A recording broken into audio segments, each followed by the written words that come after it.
So I'd arranged a night out with my friends to a local bar, very unpretentious, relaxed place, where you have a few drinks, and the more drunk you get, you migrate to the back of this venue where they've got the club area. And this is where we ended up getting a really nice seated area on the left-hand side. And a friend of mine went to go and get a round of drinks. And it's at this point that my friend offered me a very powerful painkiller anesthetic that you can take, and again, it helps with anxiety. But you should never mix this with alcohol. And I knew this, but I still took some of this very powerful anesthetic.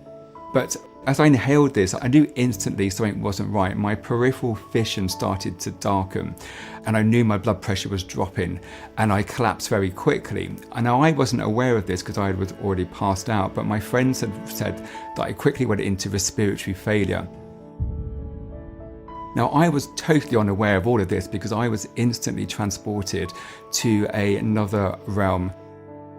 I was suspended within this huge coliseum, and I was actually suspended in the air in between these two massive columns, but the columns went, miles and miles from either side, and the coliseum was behind me. There were stairs, like 1,000 stairs that were coming up to this coliseum. And the coliseum was made of this brilliant light that I would explain.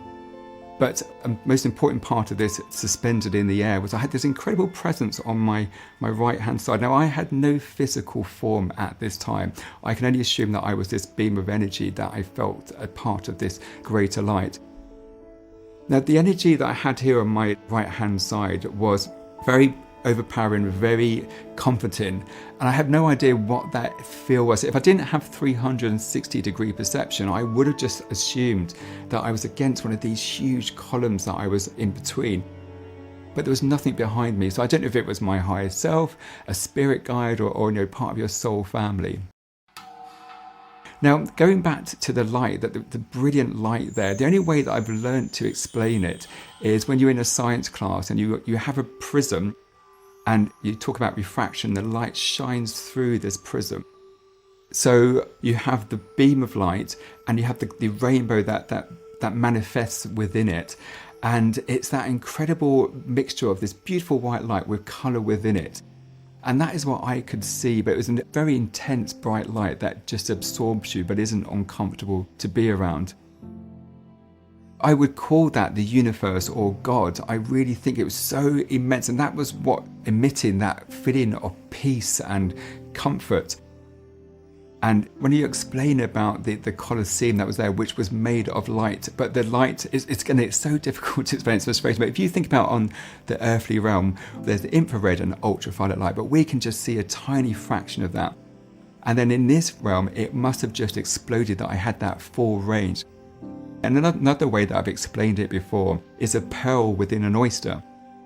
It's that beautiful white colour, but you can see that pink and purple within it. But just imagine going to that full spectrum of infrared and ultraviolet. It's just a magnificent colour that is just, it's comforting. It's almost like a liquid. You're in this water-filled flow of comfortness, and it's the peace and the love and that unconditional love. People say it's like going home. Now, I was greeted by these 4 magnificent beams of energy that were, I'm going to say in front of me, but the perception was all around me. I knew instantly who they were. There was no physical features, but just either from their vibration or just from their frequency, I knew who they were. The first 3 beams were children who died on the ward over those coming weeks. So 2 of them were infants, and 1 was a 3-year-old girl. The communication there was way beyond telepathy. It was just this knowing and understanding everything about them. There was no dialogue at all. I'd love to say that we had this conversation, but it really wasn't about that. It was just about their greater journey. And I had a greater understanding of what their life journey or their soul journey. It was very little reference to their time on earth. And I still believed they were there to let me know that it was okay to let go and that it was okay to move on. That was a message that I did feel was important, because, why would they bother coming to greet me when I had such a small part of my life on the ward? Now, the 4th beam of energy was my best friend who had passed away 6 months before. And the communication with him was slightly different. Again, he was no physical form, but I just knew it was him just from whatever the frequency was. Because we did have that connection on Earth, the connection with him was slightly different and it did feel different. I remember having a specific thought, because he was an atheist, that he was actually hearing this incredible, magnificent beam of energy. Now, beyond these 4 beams of energy that were in front of me, there were still thousands and thousands of these beams of magnificent energies. And it's so difficult to explain because they were huge. If you think about the cedar trees that you have in Yosemite, these massive trees, they were just magnificent and just vibrating in a way that you get this connectedness around them. And it's so real because, like I said, this was 16 years ago. And you will have vivid dreams sometimes, but to remember this in the detail that I had, and the fact that I was obsessed with this place for months afterwards, I just could not get out of my head this incredible realm. But it's not what people say, it's how they make you feel. And that's what I felt up there is what made it so special. Now, behind me as well, there were also these beams within the Colosseum. And again, this is very difficult to explain, but we were all just connected by this. It's like almost like a thread of light or love that everything was connected within this realm. And then my best friend took me back to our last memory together on Earth. And I was very fortunate that I was in the hospital bedroom when he died. And it's an absolute privilege because often it's such an intimate thing that people will die once there's nobody in the room. You could be there for weeks waiting for the person to die, and as soon as you go off to the bathroom or to go and get a cup of tea, the person will die. But he definitely wasn't ready to go. I remember having a conversation with him because we had the 3 weeks leading up to death, and he was trying to get this for his radiotherapy. He was getting a mask fitted on his brain so they can do the radiotherapy. They didn't even have time to fit that before he died. But he wasn't ready to die at all. He had a fantastic career and he wanted to stay here, which I totally understood. So when I was in that room, I was furious that he died. I was shouting up to the corner of the room saying, please just show me that you're okay. But Brendan had showed me this from his perception. So I was looking down at myself, talking up to the corner of the room, saying, please just show me that you're okay.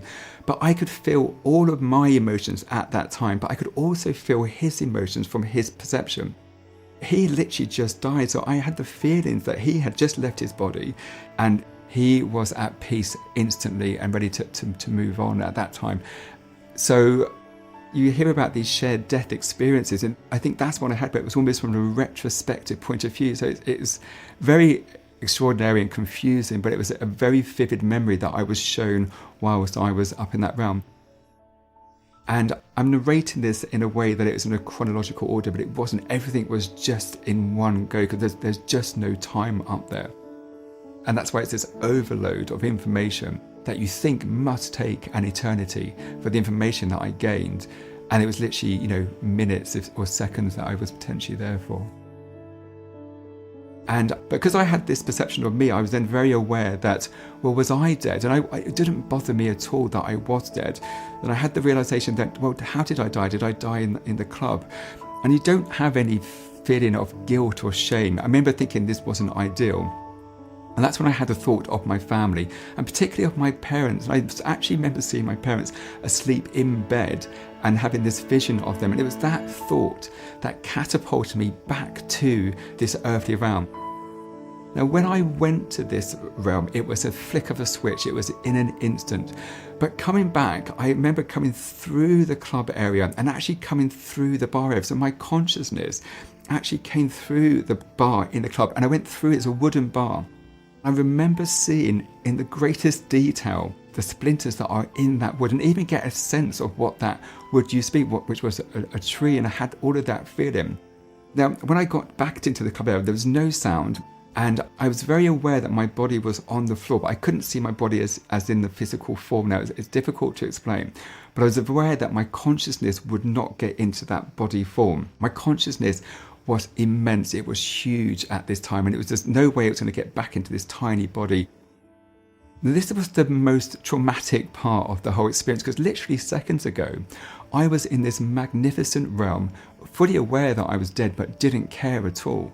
But now I was on this earthly realm, I was petrified. And I remember it vividly, and even now, this is 16 years ago, having that innate fear of not being able to get my consciousness into my body. And my human body didn't look like this from when I was from my consciousness. It looked even more insignificant. It looked like nothing, because at that time, I can only assume that I must have hopefully looked like what my best friend and the children looked like, with these magnificent beams of energy. And I hope that's what I was. But I didn't have that. I couldn't see what I actually looked like. So you can just imagine how magnificent you are at that time. And then even just to see my body, it just looked so useless. I thought, how am I going to get this into that body? Now my consciousness was literally undulating back and forth, back into the bar area, into the wood. So I could see that wood again in the greatest detail. And all that scum that accumulates around a bar area, I could see it in the greatest detail. And it's just like waving back and forth. Now, I don't know how my consciousness got back into my body, whether it was through will or intentions, but my consciousness did get back in. And it almost made like a tangible pop of sound that, you know, it's this immense consciousness that had to get back into this, what looked like a minuscule, insignificant body. But it did get into it. And that's when all of my senses were just totally overwhelmed, because I could then hear all the music from the club came on. My face was sore because my friends were slapping my face to try to rouse me. There was security around me, my friends were around me. And I literally just sat up and I said, I've seen Brendan, I've just seen Brendan. And everyone knew Brendan had died months before, so it just looked absolutely crazy. Another traumatic part of this was coming back. It's almost like a post-traumatic distress syndrome, was the time period that I was gone. I was literally out for maybe 5 to 10 minutes, but I thought I must have been gone for like a wonderful eternity, if not at least 3 weeks. There was so much information that I was understood and gained. The fact that I was still in this club, it just didn't make any sense to me. And I really grappled with that for a long time to understand the absence of time. And I was absolutely obsessed with this experience for months to come. So I've spoken to my friends about this, because especially after it happened, and I'm still friends with many people that knew that I went through that experience. Talking to colleagues is very difficult. And I worked in a hospital setting for 20 years now. But no, it's a very difficult topic to talk to, because people just shut you down. It's like, you know, they don't believe in it, which is fun. I'm not here to prove to anyone. I've had the most wonderful experience, which was so profound. It's changed every aspect of my life since then. So prior to my NDE, I was a devout atheist. My family were atheists. And then having this experience, it changed everything for me. And I had to believe in that greater energy, in that greater universe, which people will call God or can call universe. But it changed me to a very spiritual person. And I get so much strength knowing that we all have a soul family. So I definitely do pray, and I do believe in the power of prayer now, which I never would have in the past, just because of what I've experienced. There's no way you can't understand how energy is connected now, and the power that we have for our thoughts. And that's why you have to be so careful not to, when we have an altercation with somebody, you think about the turmoil that you have for days or weeks afterwards because of that altercation. It's just not worth doing if you can have a peaceful life as much as possible. So the power of prayer, I 100% believe in now.